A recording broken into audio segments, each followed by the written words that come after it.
Quand on a un joueur talentueux dans la manière dont on pratique le vrai football moderne aujourd'hui, qui est basé sur l'intelligence, la vitesse, la technique du joueur, on n'a pas besoin d'âge. Le Cameroun est régulièrement accusé de truquer les âges des joueurs. La dernière dénonciation est celle de la République centrafricaine lors du championnat des moins de 17 ans de l'Union des fédérations de football d'Afrique centrale, UNIFAC. Des accusations que certains observateurs jugent pas surprenantes. Le football au Cameroun n'est pas en dehors des autres aspects de la vie nationale. De manière générale, il y a toujours les problèmes de double identité.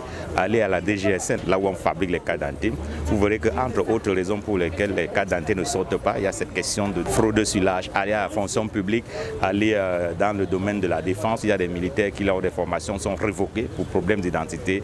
Et cette question qui revient de manière récurrente, le jeune footballeur africain peut-il réellement évoluer avec son âge quand il est admis par tous que c'est après ses 22 ans sonnés qu'il se révèle au public? La réponse est affirmative. Les grands analystes accusent plutôt le manque de centres de formation. Les joueurs naissent avec un talent, grandissent avec ce talent et deviennent de très grands joueurs. En Europe, lorsque vous sortez d'un centre de formation, vous avez sensiblement entre 16, 17, 18 ans. Vous avez le petit Yamal du football Barcelone.